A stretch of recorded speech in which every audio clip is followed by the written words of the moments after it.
రేపు భద్రాచలంలో సీతారాముల కళ్యాణం అట్టహాసంగా జరిపేందుకు అధికారులు ఏర్పాట్లు పూర్తి చేశారు. ఎన్నికల నిబంధనల వల్ల ముఖ్యమంత్రి మంత్రులు హాజరు కారని అధికారులు ప్రకటించారు. రామాలయం పురవీధుల్లో విద్యుత్ దీప కాంతులతో వెలుగుతున్న భద్రాచలం పట్టణం సర్వంగ సుందరంగా తీర్చిదిద్దారు. భక్తుల కోసం ఏర్పాట్లు 60 కౌంటర్లు ఉచితంగా తలంబ్రాలు పంపిణీకి రంగం సిద్ధం చేశారు. మరోవైపు భద్రాచలం శ్రీరామనవమి వేడుకలను ప్రత్యక్ష ప్రసారం ఆటంగా ఏర్పడింది. నేడు ఎన్నికల కమిషన్ నిబంధనలు ఉన్నందున దేవాదాయ శాఖ ప్రత్యక్ష ప్రసారం లేదని స్పష్టం చేశారు. మిథిల స్టేడియంలో మాత్రమే వీక్షకుల కోసం టీవీలో ఏర్పాట్లు చేశారు. దేవాదాయ శాఖ మంత్రి కొండ సురేఖ ప్రత్యక్ష ప్రసారాన్ని అనుమతి ఇవ్వాలని కోరిన అధికారుల్లో సమన్వయ లోపంతో ప్రత్యక్ష ప్రసారాన్ని అంతరాయం ఏర్పడింది. భద్రాచలం పట్టణానికి పోలీస్ యంత్రాంగం తమ స్వాధీనంలోకి తీసుకున్నారు. రాములవారి కళ్యాణానికి భక్తులు పోటెత్తడంతో గదులు దొరక్క ఇబ్బందులు ఎదుర్కొంటున్నారు.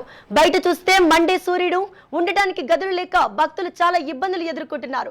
అధికారులు స్పందించి భక్తులకు ఉండడానికి స్థలాన్ని ఏర్పాటు చేయాలని కోరుతున్నారు.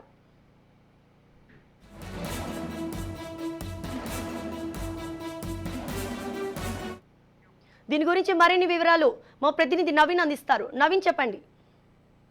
రైట్ సంతోషి. దక్షిణ అయోధ్యగా పేరుగాంచినటువంటి భద్రాచలంలో సీతారాముల కళ్యాణం అంగరంగ వైభవంగా జరుగుతుందనేది తెలుసు. అయితే ఈ వేడుకకు ఇప్పటికే భారీ ఏర్పాట్లు కూడా జరుగుతున్నాయి. అయితే అన్ని శాఖల సమన్వయం చేసుకుని అధికారులు అయితే పనిచేస్తున్నట్లుగా అయితే భద్రాచలంలో కళ్యాణ వేడుకను ప్రత్యక్షంగా వీక్షించాలని భక్తులందరూ కూడా భావిస్తుంటారు. కానీ కుదరని పరిస్థితుల్లో అలాంటి వారందరూ కూడా టీవీలు, సామాజిక మాధ్యమాల ద్వారా కోట్లాది మంది భక్తులు అయితే ఈ యొక్క కళ్యాణాన్ని చూసేందుకు అయితే వేచి చూస్తారని కూడా తెలుస్తుంది. కానీ ఈసారి అది కుదరదనే తెలుస్తుంది. ఎందుకంటే కళ్యాణ వేడుక ప్రత్యక్ష ప్రసారాన్ని చేయడానికి ఎన్నికల సంఘం అనుమతి నిరాకరించినట్లుగా అయితే మనకు తెలుస్తుంది. దేశవ్యాప్తంగా ఎన్నికల కోడ్ అమల్లో ఉంది. అదేవిధంగా తెలంగాణలో కూడా ఎన్నికల కోడ్ అమల్లో ఉండడంతో శ్రీరామనవమి ఉత్సవాలపై ఈ కోడ్ అయితే అంటే దీని ప్రభావం పడిందని కూడా చెప్పొచ్చు.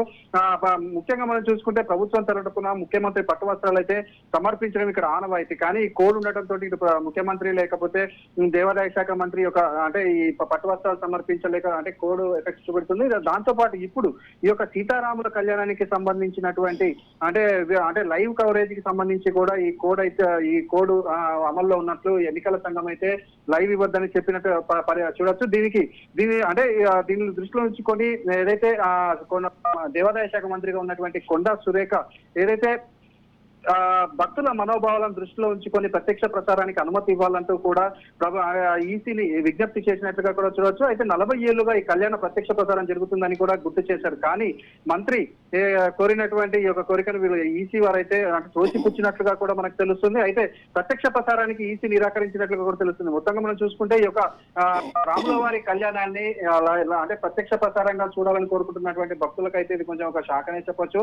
అంటే ఈసీ ఈ రోజు అంటే రేపు కళ్యాణం ఉన్న నేపథ్యంలో రేపు ఉదయం వరకు అంటే ఈ రోజు సాయంత్రానికి కానీ రేపటి వరకు కానీ ఏమైనా నిర్ణయం మార్చుకొని లైవ్ కవరేజ్ కి ఏమైనా అనుమతి ఇస్తుందా లేదా వేచి చూడాల్సిన పరిస్థితి కూడా. అయితే ముఖ్యంగా మనం చూసుకుంటే భద్రాచలంలో మరొక విషయం ఇప్పుడైతే అంతటా కూడా ఒక అంటే ముఖ్యంగా మనం చూసుకుంటే సామాన్య భక్తులకు అక్కడ ప్రతి ఏడా ఏర్పడే అంటే అక్కడ ఉండటానికి వసతి సౌకర్యాల కల్పనలో అక్కడ ఉన్నటువంటి అధికారులందరూ కూడా విఫలం చెందుతున్నారని కూడా చెప్పొచ్చు. ముఖ్యంగా మనం చూసుకుంటే గత కొన్నేళ్లుగా సీతారాముల కళ్యాణానికి వచ్చేటటువంటి సామాన్య భక్తులకు ఈ వసతి పరంగా అయితే ఒక చుక్క ఎదురైతుందని కూడా చెప్పొచ్చు. ఎందుకంటే కేవలం విఐపీలకు మాత్రమే కళ్యాణం అంటే సీతారాముల కళ్యాణం అన్న విధంగా అక్కడ ఉన్నటువంటి అధికారులందరూ కూడా ప్రతి సంవత్సరం చేసినట్టే ఈ సంవత్సరం కూడా ఇటు వసతి పరంగా మాత్రం ఇటు అంటే ఒక చర్యలు అయితే తీసుకోలేకపోతున్నారని చెప్పొచ్చు. ఎందుకంటే ఇప్పుడు దేవాదాయ శాఖ రూములు కావచ్చు లేదా ప్రైవేట్ లాంటి ఇవన్నీ కూడా అక్కడ విఐపీలకు మాత్రమే కేటాయిస్తుండటం లేకపోతే ఆన్లైన్ లో పెట్టారు.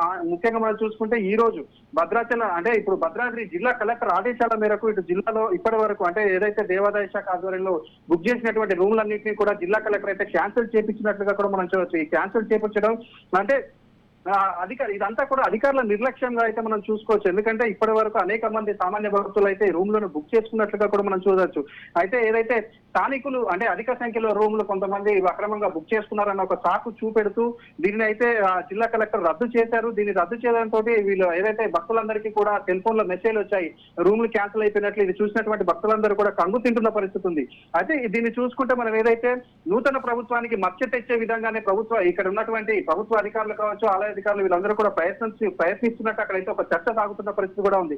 అయితే ఈ జిల్లాధికారుల నిర్ణయంపై ఇటు రామభక్తులు అయితే ఒక ఆగ్రహం కూడా వ్యక్తం చేస్తున్న పరిస్థితి అయితే ఉంది. Thank you Naveen.